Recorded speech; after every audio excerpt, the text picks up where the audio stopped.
That's the thing about football recruiting. It never, never, never, never, never, never, never stops. So we can always talk about it. So why not start today? Are Locked On Bama, your daily podcast on the Alabama Crimson Tide. Part of the Locked On Podcast Network, your team every day.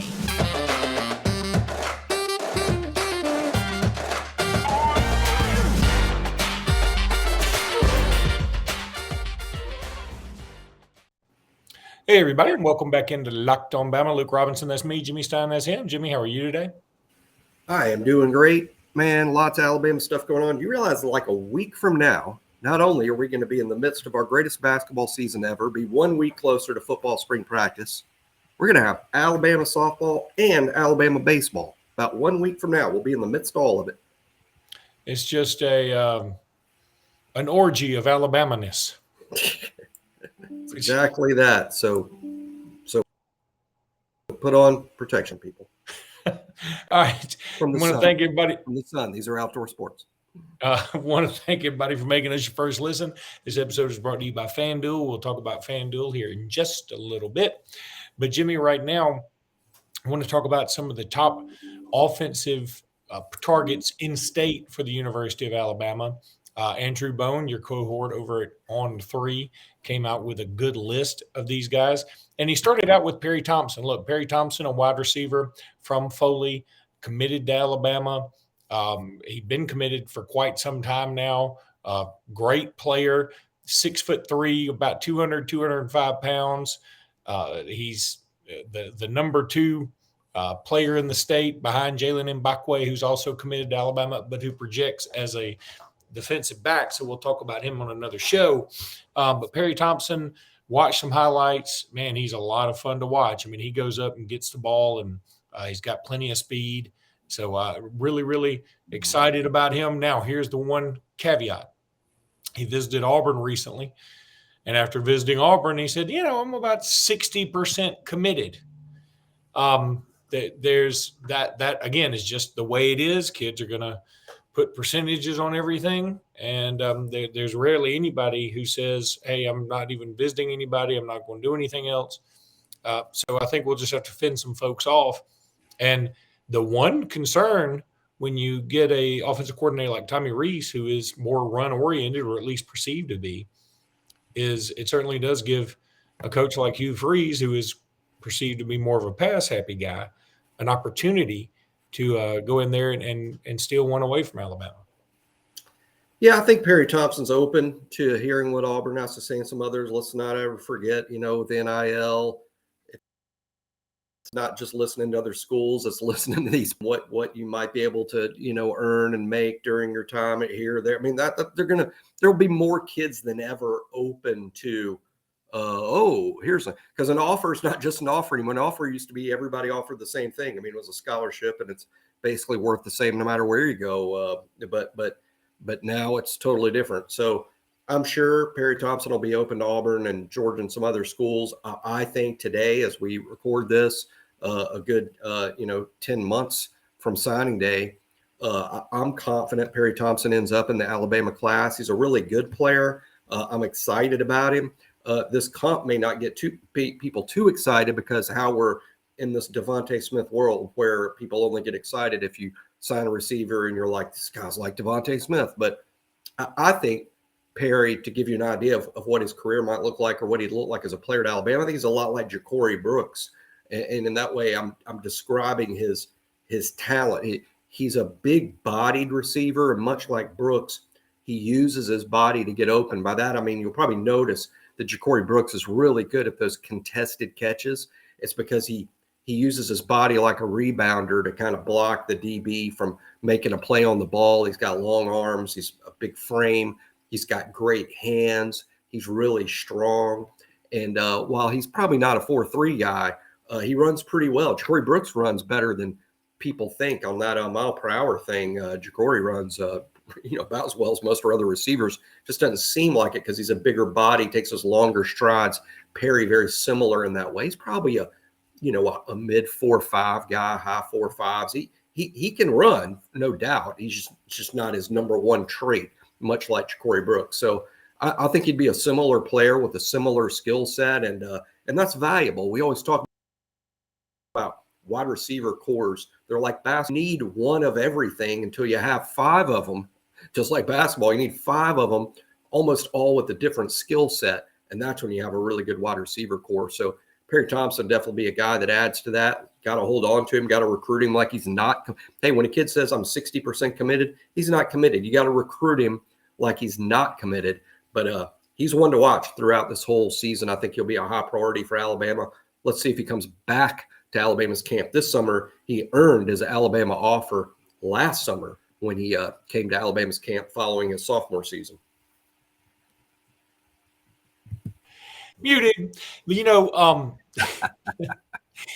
For the other thing about these commitments is so funny. I mean, it really is almost like a marriage. You were saying that when somebody is committed, you almost have to commit them harder.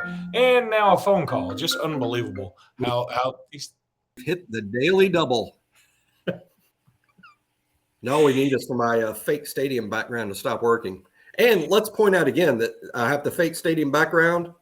And as I turn, I literally see the real stadium. So I'm not sure why I do this. Yeah, it really doesn't make a lot of sense. But going the real stadium is literally behind me. Anyway, so it is really almost like, when you've been dating somebody a while or you married somebody and people always say, well, the trick to a happy marriage is never stop dating. Well, you can't help but stop dating. I mean, of course, you're going to put your best foot forward when you're trying to get them to commit to you. But then when they've been committed for a while, you're sort of like, yeah, he's over there. Perry Thompson, we've been dating for a while. Things are great. But what you don't know is Perry is yearning for somebody to yearn for him again.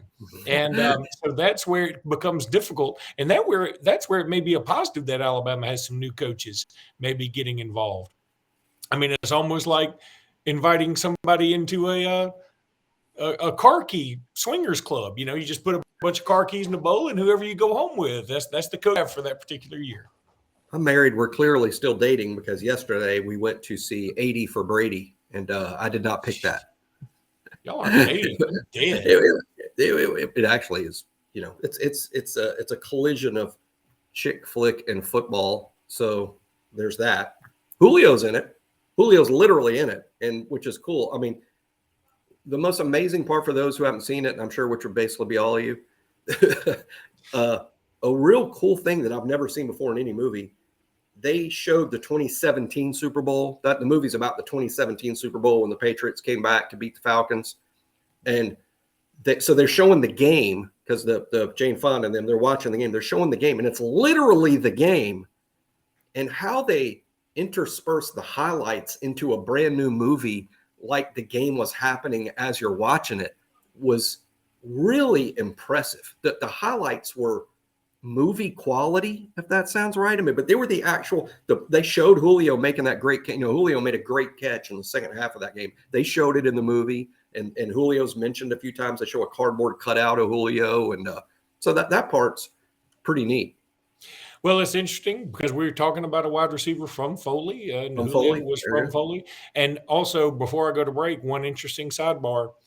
Oh, my God. AJ Green has decided to retire from football. I don't know that, but AJ and Julio came out in the same class.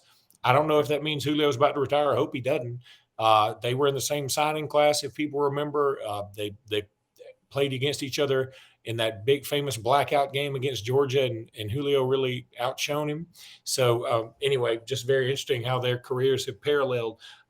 Jimmy, I need to tell everybody about FanDuel. We're really excited about our new sports betting partner, and that is FanDuel. And if you're new to FanDuel, that's even better. They have so many great features that make the betting on sports fun and easy. It's so easy to download FanDuel. The app is just fantastic.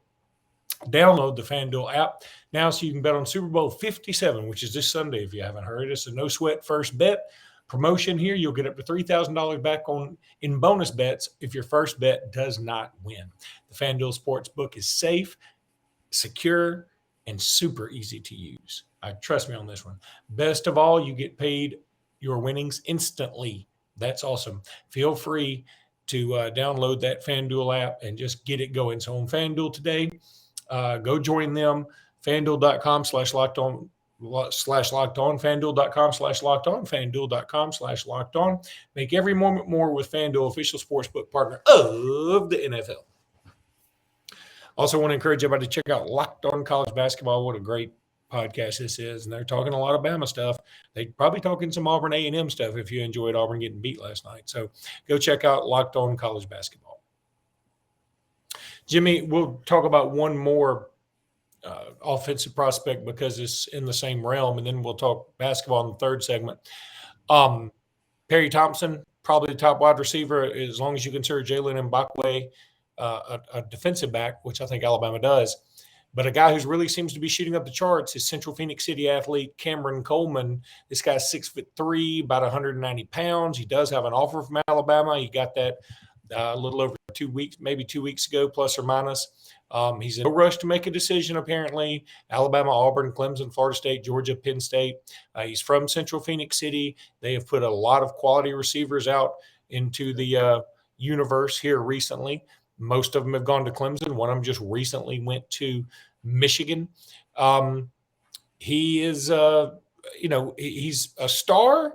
He's a really, really good player, a 4-star guy, a top 200 guy on the On3 consensus.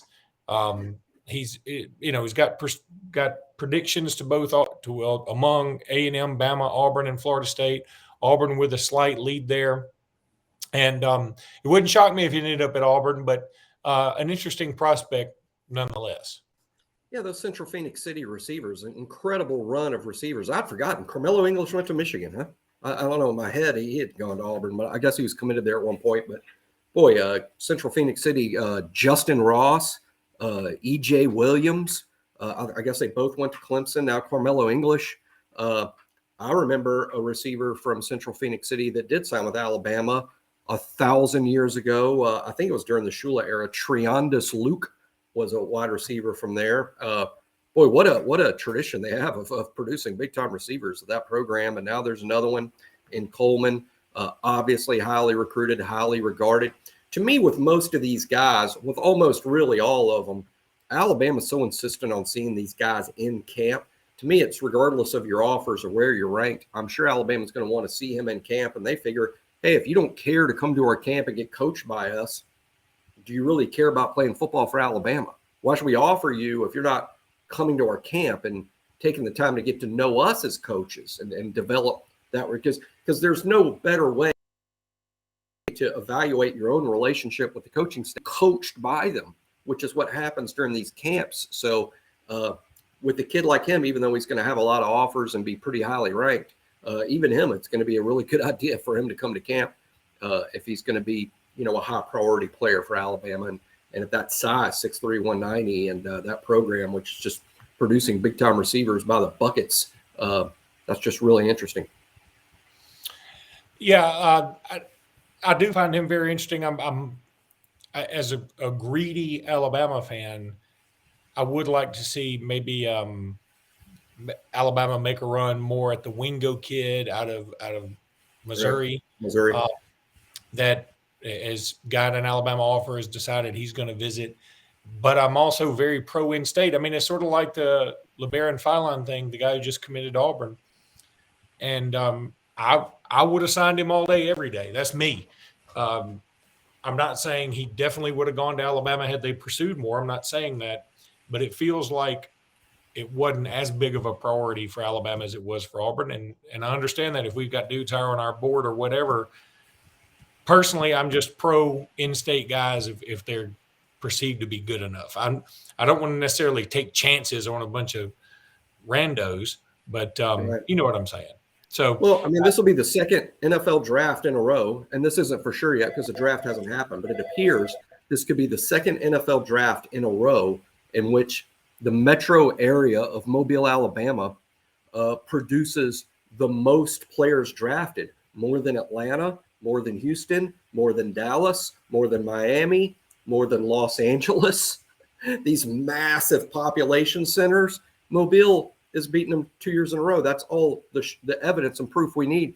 There is a lot of good players here. We don't have to go far. And I get frustrated myself. I'll even quote an Alabama coach. Won't tell you what coach, won't tell you what player, but I just know this quote about a player that we had taken a commitment from 10, 12, 13, might even be longer somewhere, or maybe short. Anyway, it's during the Saban era, but it was a while back. But we took a player from out of state, and I heard an assistant coach that was new to the staff watch the tape of this kid and was like, I can find a better player than him in Alabama. Why'd you go all the way to this other place to get this kid when there's kids in your own state that are as good as he is?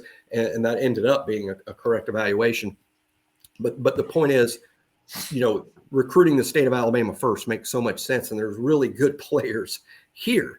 And, Nick Saban says that they prioritize Alabama players. They have a really good batting. Let's be honest. I worry about it more than I should, in the sense that, hey, look, Alabama football generally signs the kids they want in Alabama. There's not too many that choose to go somewhere else. It happens. And it's probably going to happen more frequently with Hugh Freeze at Auburn, who's a good recruiter. But, I want to look at our state first, and I don't want to sign a kid from another state that's not as good as a kid we could have taken right here at home. All right, Jimmy, let's take a break. When we come back, I want to talk about this Alabama-Florida game and the SEC as a whole when it comes to basketball. The Tide meets the Gators tonight, or they host the Gators tonight in Tuscaloosa. Y'all get out there. Please go to the game at 8 o'clock tonight. I'll be there. Jimmy's there. You can meet the famous Jimmy Stein. Wife's coming. That's two. Wife's coming. You meet Mrs. Stein. We're going with another couple. You can meet the famous couple friend Jimmy has. But anyway, that should be fun. There's 4 of the 15,000 we need. I've done my part. I can't go. It's just too late for me to. I got too many children and too many things. And tomorrow I got to drive up to Louisville with my daughter's car that I got her for her 16th birthday. So I got too much going on. But I will be watching intently. It will be a big game. It is a classic trap game. Florida is playing better. Yep. They're not great. Castleton is really good. Just the other day, owned Oscar Sheboy. I'm less impressed with that now, having watched Kentucky and Arkansas last night. And Oscar Sheboy and Kentucky just look like they just don't have it, man. They ain't got it. That dude's got like an on-off button to me. And I didn't think that a year ago. He's got like an on-off button. That's got to be frustrating. We've had players like that. Yeah. I'm not taking a shot at him. I'm just saying Oscar Sheboy, to me, is not the same player every time you turn on the TV. Sometimes he's like, wow. And other times it's like, thought you were better than this. But last night, of course, Arkansas wins. They're getting hot at the right time. That game, Arkansas coming to Tuscaloosa, looks more daunting now. Anthony Black is playing really well. Those Mitchell twins are playing well. He's a lottery pick. Black's a lottery pick. Then Auburn lost at Texas A&M. And,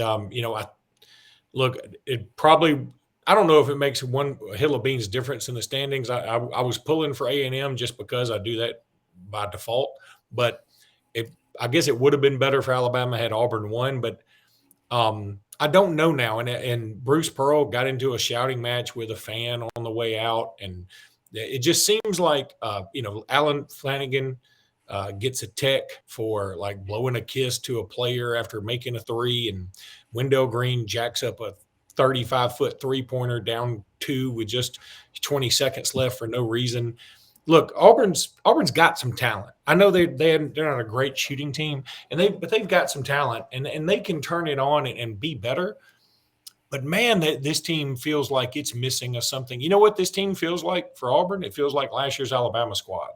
Like they could probably beat some people, but they're not going to do it as often as they should because there's a chemistry problem. And it just feels like maybe they don't have a leader. I mean, last year I didn't think Alabama's basketball team had a leader. I can't tell who Auburn's leader is this year. A lot of times you can tell, who the leaders are. Maybe there are a couple of leaders instead of just one. But in this particular case, I'm just not seeing, even up from the Bruce Pearl angle, I'm not seeing Auburn have this leadership. And I don't mean to not talk about Florida. This is exactly why Florida's a trap game. We're talking about Alabama-Auburn this coming up Saturday. But I think Alabama should win this game tonight. They're a 9-point favorite for a reason. And that game Saturday is going to be a big deal, though. I mean, you got Alabama going to be there. The crowd's going to be into it. They need a big win.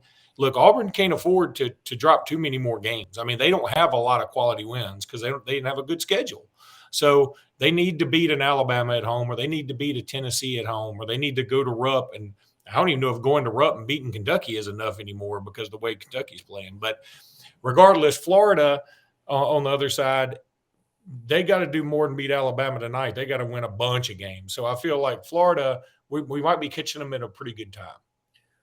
Well, they're playing really well. They're coming off big. They beat Tennessee, and now they're on the bubble, and their schedule really lightens up after the Alabama game. So this is a Florida team that may be making this run to the NCAA tournament at the end. To me, tonight's game is all about Colin Castleton. He reminds me a lot of Drew Timme, the Gonzaga star. He's a lot like him, maybe not quite as good, but very similarly good player in the sense that he's a skilled big man with a little bit of range and a good rebounder, tough kid. He'll be a problem for us because we've played other players like him, and they've given us problems. And Castleton is as good really as any of them. Like I said, sort of similar to Drew Timme in that way. So the matchup with him is a good test. It's a good challenge because we'll see guys like him in the postseason, and we got to learn to defend these guys because we're going to keep seeing them. And but Castleton is a really interesting matchup for Alabama tonight. Saw Nate Oates specifically say we're going to start out with Bediako on him and try to defend him with size. And then if that doesn't work, we're going to have to defend him with an athlete like Noah or either one of the Noahs, Clowney or Gurley. So we'll see. I think it's a tough matchup. It's another game where but they are a good team, and they just beat Tennessee at Tennessee. I mean, you can't take anyone lightly that's done that. So I do think it's a tough game. And like all conference games, and Alabama trying to be 11-0 in the SEC for the first time since the Rocket 8 team did it in the mid-50s. That's just nuts. So looking forward to it. And back then, they only played 12 games for the season. That's right. They went undefeated in the SEC regular season, but they didn't play 18 games. And let's be honest, the SEC in the mid-50s, probably not quite as deep with players as the SEC is now. So, it's a much tougher. What this team is doing is more impressive athletically than what the Rocket 8 team did. Although not selling them short, they deserve their chapter in Alabama basketball history for sure. All right, buddy, that's going to do it for today. We're going to have a crossover with Zach Blackerby coming up about the big Alabama-Auburn basketball game. I'm not sure when that'll be, but it'll be close. And until then, roll tide, everybody. Roll Tide.